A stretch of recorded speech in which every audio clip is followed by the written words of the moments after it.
Assalomu alaykum hurmatli vatandoshlar va odatdagi yangiliklarimizni boshlaymiz.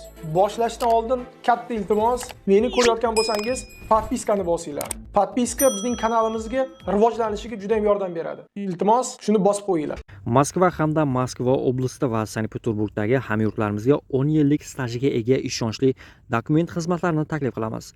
Registratsiya va uni продление qilish, трудовой договор, уведомление, spravkalar, проверка bazalar xizmatlari mavjud. Muhim eslatma, Amina ilovasi to'liq ishlamaganligi sababli registratsiya qilmaganlar zudlik bilan ushbu xizmatdan foydalaning.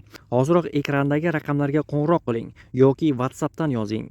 Diqqat, tezkor xabar. Shavkat Mirziyoyev Vladimir Putin bilan telefon orqali gaplashdi.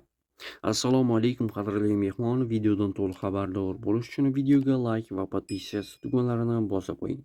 O'zbekiston Respublikasi Prezidenti Shavkat Mirziyoyev 22 may kuni Rossiya Prezidenti Vladimir Putin bilan telefon orqali muloqot qildi. Bu haqda O'zbekiston va Rossiya yetakchilarining matbuot xizmatlari xabar berdi. Oliy darajada erishilgan kelishuvlarni amalga oshirish doirasida O'zbekiston Rossiya keng qamrovli strategik sheriklik va ittifoqchilik munosabatlarini yanada rivojlantirish va mustahkamlashning dolzarb masalalari muhokama qilingan.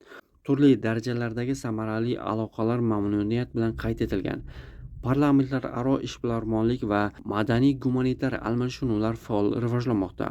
Tovar ayirboshlash hajmi barqaror o'sib bormoqda. Yil boshidan buyon 23% ga oshgani qayd etilgan. O'zbekiston va Rossiya rahbarlari bo'lajak ikki va ko'p tomonlama tadbirlar rejasini ham ko'rib chiqqan. Eslatib o'tamiz, joriy yilning 8-may kuni Moskva shahrida tadbirlar doirasida O'zbekiston Respublikasi Prezidenti Shavkat Mirziyoyev va Rossiya Federatsiyasi Prezidenti Vladimir Putinning uchrashuvi bo'lib o'tgandi. 22-24 may kunlari Moskvada velosiped va elektroskuterlarda yuradigan kuryerlarga qarshi reyd bo'lib o'tadi. Reydni Moskva davlat yo'l harakati inspeksiyasi o'tkazadi. Tashkilot ma'lumotlariga ko'ra, tekshiruvlar dastavka xizmati xodimlari o'rtasida qoidabuzarliklarni oldini olishga qaratilgan. Alohida e'tibor quyidagilarga qaratiladi: qizil svetofordan o'tish, piyodalar o'tish joylarida harakatlanish, yo'laklarda yo'l harakati qoidalarini buzish, piyodalar yaqinida xavfli haydash, shuningdek kuryerlarga aks ettiruvchi elementlarga ega himoya vositalarini kiyish va yo'l harakati belgilari, svetoforlarga rioya qilish eslatiladi.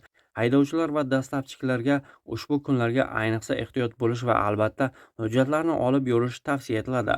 Avvalroq o'tkazilgan perexod reydi davomida yo'l harakati politsiyasi xodimlari haydovchilar va piyodalar tomonidan 2000 dan ortiq yo'l harakati qoidalarini buzilishi aniqlangan edi. 2026-yil 19-may kuni Uslugada politsiya katta reyd o'tkazdi. Ichki ishlar vazirligi xodimlari Kingiseep tumanidagi qurilish shaharchalarida 1000 ga yaqin chet el fuqarolarini tekshirdi. Qonunbuzarliklar uchun 12 kishi politsiya bo'limiga olib ketildi. 3 nafar chet ellikka ish patenti bekor qilingani haqida bildirishnoma berildi. Yo'l harakati xavfsizligi inspektorlari 93 ta transport vositasini tekshirdi. Huquq-tartibot idoralari ish beruvchilarda undan ortiq tintuv o'tkazib, tekshirish uchun hujjatlarni olib qo'ygan. Rubl dunyoning eng yaxshi valyutalar reytingida birinchi o'rinni egalladi.